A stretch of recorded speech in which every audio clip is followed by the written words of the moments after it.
Superman is the most powerful, but also the most vulnerable superhero you can imagine. He's an incredibly conflicted, lonely, and lost person. It's a timeless story.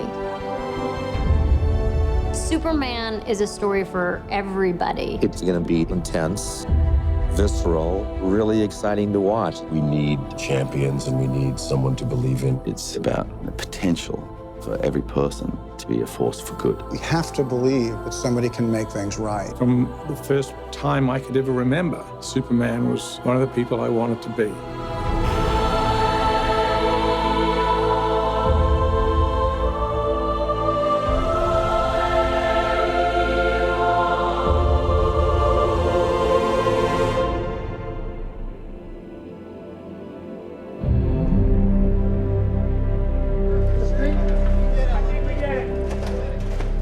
Chris Nolan was working with David Goyer on the story for The Dark Knight Rises. David started talking to him about this idea that he had about reimagining Superman.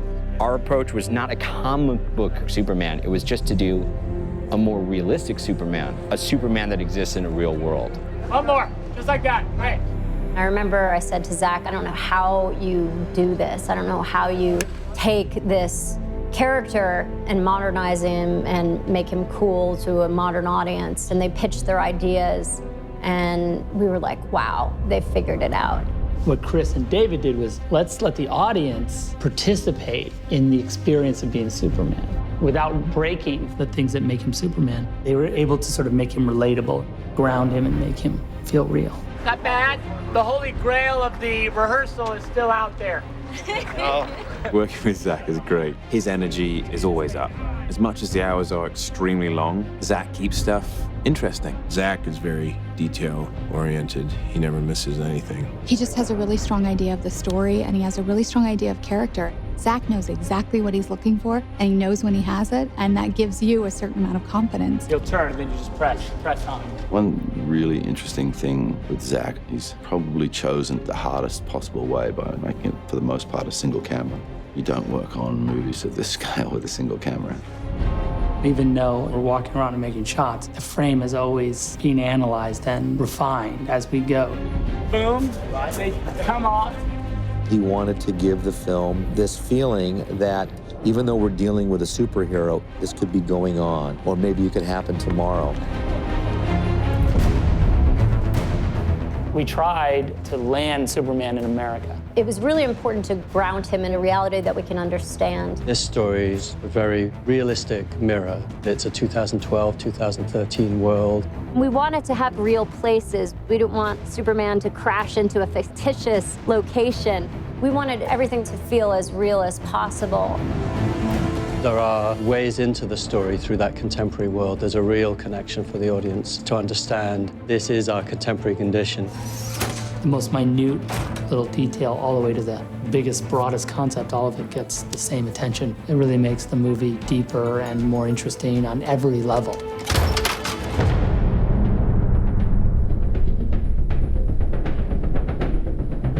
We're gonna make Superman. First thing you gotta figure out is, what's the suit gonna look like? The cape has to be there.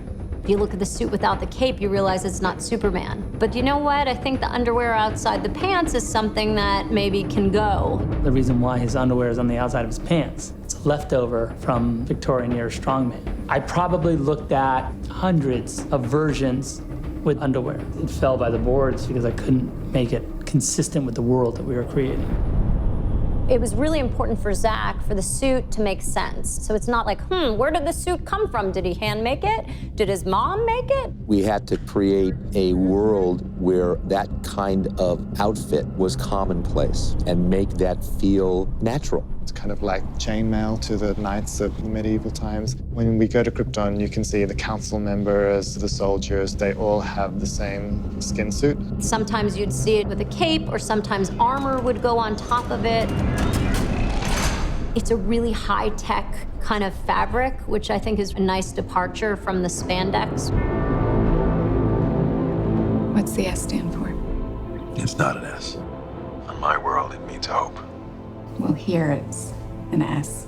The Superman S is said to be the second most recognizable symbol on the planet other than the Christian cross. The fact that the S in a shield exists on the chest of a superhero from another planet is a huge design problem. So if the S glyph is related to Superman and the House of El, we see it on Jor-El and we see it on Lara as well. When you look at the council costumes, they all have their glyphs, their shield. We looked a lot at medieval heraldry and symbols of dynasties and guilds and things, so we created our own version of that.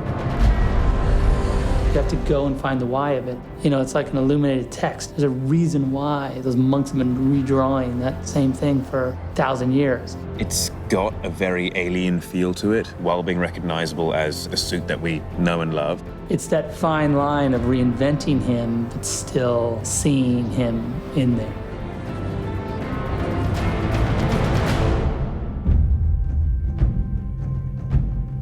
Clark is ultimately an outsider at all stages of his life. You see him have all these odd jobs. He's on a quest to find out who he is, where he came from. One of the unique things is that he's an alien. I have so many questions. Where do I come from? What world do I belong to? Is it this one or is it another? Do I have another father on another planet? Who am I? He's kind of lost in the world and doesn't really have a place. Starting the movie from that point of view allows the audience in because they share those same questions and insecurities about their places in the world. One of the things that's really important to Jor-El to try to communicate to his son is that these strengths that he has. It's a huge responsibility. His teachings are all about leading from the front, being a shining hope and example, and not hiding what it is that you are. He'll be an outcast. I'll kill him. How? He'll be a god to them. Instinctually, when something bad happens, he is able to react. And when he reacts like something nobody's ever seen before. Jonathan teaches a slightly more careful approach. He's more protective of what Clark is. Things happen as he grows up where people know that he's different and they're hiding this secret. You're going to require as much strength morally when you have that much strength physically. Clark, you have to keep this side of yourself a secret. What was I supposed to do? Just let him die?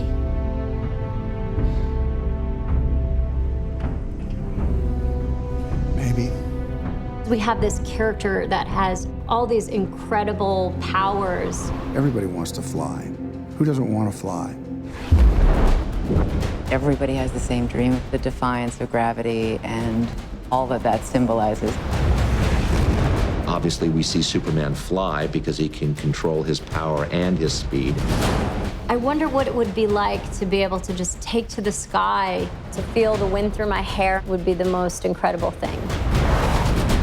The super speed aspect of the fight makes him completely superhuman and beyond the scope of what is actually possible. We're going to see action in this film like we've never seen it before. Much more physical, much more high-powered. There was definitely a real conscious effort to support the idea that this is happening between Kryptonians. One of the talents that they would exploit would be that sense of speed to be able to vanquish their enemy very, very quickly. Superman is from another planet. He calls into question so much of what we take for granted, whether it be philosophical or physics. He has come to Earth to remind us of ourselves. Miss Lane, not a fan of the Daily Planet, but those pieces you wrote when you were embedded with the First Division were pretty impressive. Well, what can I say? I get writer's block if I'm not wearing a flak jacket. Lois has always been a strong female character. The difference is that our Lois is more proactive. She's doing all the things that she needs to do to understand this character that could save her world. How do you find someone who has spent a lifetime covering his tracks? He hasn't quite factored in the idea of being the savior of the world until Zod turns up. My name is General Zod. For some time, your world has sheltered one of my citizens. General Zod is the military leader of Krypton. He's a fiercely devoted warrior. I have a duty to my people, and I will not allow anyone to prevent me from carrying it out. You are presented with a character that, from his point of view, is striving to do the right thing. To Kal-El, I say this. Surrender within 24 hours, or watch this world suffer. My hopes and dreams travel with you. The idea of these two people on a dying world having to make this sacrifice where they would say, you know, we're never going to see our child grow up, but we've got to put this message in a bottle. Clark gets his DNA from another galaxy, but he gets his character from Jonathan and Martha. You're the answer to Are We Alone in the Universe? Can I just keep pretending I'm your son? You are my son. Kevin plays the part with such tenderness and empathy and understanding. What do you do when you have an offspring that's this powerful to instill a sense of right and wrong? Well, look at you! Superman gets a lot of his strength from Jonathan and Martha, and the strength which Kevin and Diane brought to those roles flows off them in their performance. Dusty! Mrs. Kent, I'm Lois Lane from the Daily Planet, and I'd like to talk to you about your son. The protectiveness that she had. As a mother myself, that's something that I look to instill in my daughter. I can't print this, Lois. You might have hallucinated half of it. Harry, come on, it's me we're talking about. Perry White used to be an investigative reporter, and there's still some of that in him, but he has the responsibility of keeping people within the boundaries of good taste, let's say. Lawrence just made it so easy to fall into that sort of contentious relationship with me. I told you not to run with this. There's a humanity that goes through every character in this piece, whether it's Pa Kent, Jor-El, Lois, Perry White, or Zod for that matter. The actors are amazing, the director's amazing. I feel very, very lucky to be a part of this.